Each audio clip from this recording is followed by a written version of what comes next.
it was very, very humbling going from a different lifestyle to becoming a barber. It was humbling, very humbling, thinking that you were the man running around, having all the money you could think, doing dumb shit, and then coming and somebody looking at a haircut being like, your work is shit or something. You know what I'm saying? You got to be like, damn, you got to reflect and you got to really try your best to adjust and accommodate your clientele.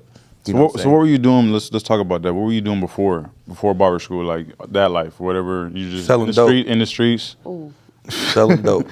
You know what I'm saying? So the lifestyle is different. Lifestyle is way different. And then coming into barber school where you got to be there hours. It's about the hours, right? It's about the hours. You got to be there, even if you got the money, you chilling outside, everything kicking it over here. But I'm trying to do that. Yeah. Talk about that, like the mindset you got to go through, the struggle. Like I said, it's very humbling, especially when you go to barber school and you barely got $1 in your pocket and you hungry and you got kids to take care of and you got to put in 6 to 8 months. Yeah. You know what I'm saying? And struggle through that time. Luckily, I want to give a huge shout out to Washington State EBT. You know what I'm saying? They hooked your boy up, held me down through that whole entire time. You know what I'm saying? For real, like that shit helped. And then having my kids and knowing that I'm doing something right. For, you know what I'm saying, one of the first times in my life. So, what you think now, from where you're at now to what we got in school, you know what I'm saying? Because you can see kind of like, they kind of help you, but, I think they help you with the basics. Right. I think they help us understand, and especially Evergreen, I think they try to make you get a sense of responsibility for yourself and, structure. They want to hold you accountable, which is good, which a lot of barbers that go into barber school or cosmetologists are young, and they don't have that structure, and a lot of them don't have the parents and the structure to show them to be able to be successful. So as corny as the nuts and bolts class. And I was just about to say, that nuts and bolts is critical. Everybody remember it, though. It was corny, but class? it stuck in your head. Everybody remember it, though. It's just like basically like business administration, like an intro to business. It teaches you like how to you're supposed to conduct yourself in a way, kind of pretty much. Yeah, for sure. And even that, like bringing that up, thinking about it, that's one of the major problems I feel like with barbers is they take it as like a part-time or a kind of side gig, and that's what the results they get, That's what it's talking about, you know what I mean? If you actually adhere to what the class is about, and manifest it. Yeah, that's crazy, man. So out of barber school, did you work at any other shops? How many shops have you been at? Since? Yeah, I worked at, you remember, so when I was in barber school, I worked at Cutting Corners for a little while. Okay. With Fred and them that looked out, let me do that on Mondays. Was that the what's the program called when you shadow or whatever it's apprenticeship. Yeah, that was that. Yep. I did an apprenticeship there, and then after I got done with that, I went to CJ's for a short time. Okay. It was cool, but it just wasn't my scene. Okay. So I came over with y'all that I went to school with, and we've been in motion ever since then. So how long out of school do you think you said before, like you're at each shop? You know what I'm saying, like Cutting Corners. I did Cutting Corners the whole time I was in school. I just didn't tell everybody, but I was there when I was in school every single Monday. Okay. And then Sundays, some days if I was able to make it. And that was the plan. You were just going to finish school, go there, work full time. Yep. Okay. And then you didn't like it? Not that I didn't like it. It was cool. The shop was cool. The vibe was cool. I knew all of them, but I didn't want to be somewhere where I knew everybody and I felt like I was in touch with my old lifestyle. You know what I'm saying? Yeah. And not that they right there personally, just the clients, but just the clients and everybody in the area at the time. I needed to get away a little bit. You know what I'm saying? Right. That's what's up.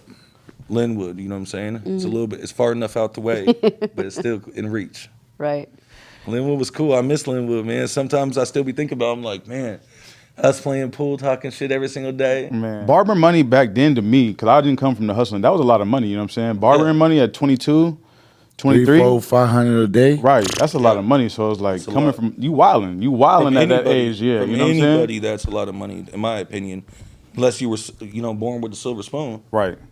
I think that's a big thing too, is learning that responsibility. If you were barber young, is to learning how to deal with that much money. Yeah. And responsibly, you know what I'm saying? Yeah. Then do something with it early, you know what I'm saying? You're not getting a check. You got to pay your own taxes. You got to make sure to go ahead of time. Make sure you have all of your stuff set up. You got to make sure to renew your licenses. You got to handle your business. There's a lot of shit that comes with it. Yeah, especially that don't get talked about, right? You know especially what I mean? with booth rent and owning. You know what I'm saying? You're being a barber, independent contractor. Yeah, you got to handle your business. You can be drowning before you know it. You know what I'm saying? No, that's a fact. So any young barber, I would tell them, make sure to stay in the shop, right, as much as possible.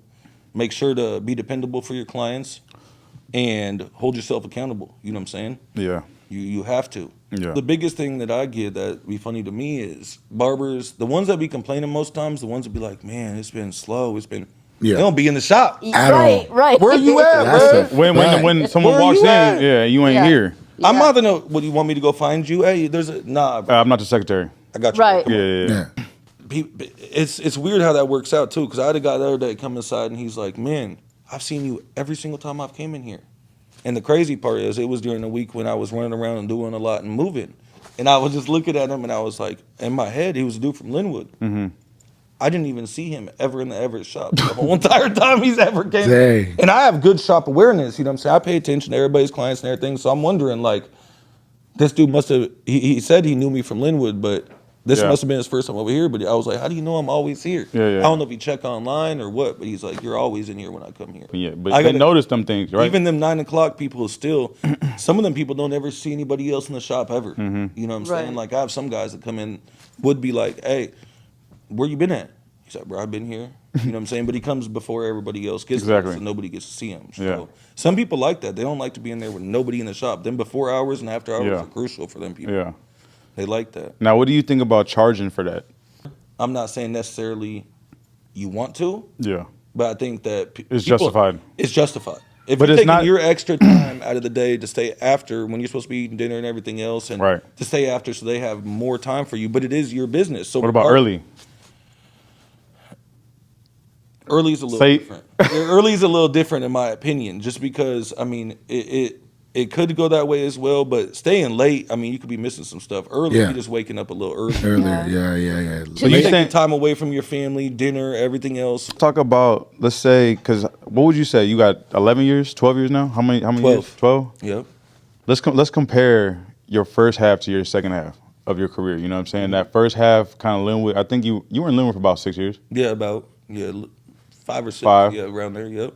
And then so your first half building, coming out of school, kind of Nick Wilding, and then your last half, family man, building for something greater than you. It's night and day, man. It's totally different person, in my opinion. Mm-hmm. I mean, I still am the same happy guy that I was before, but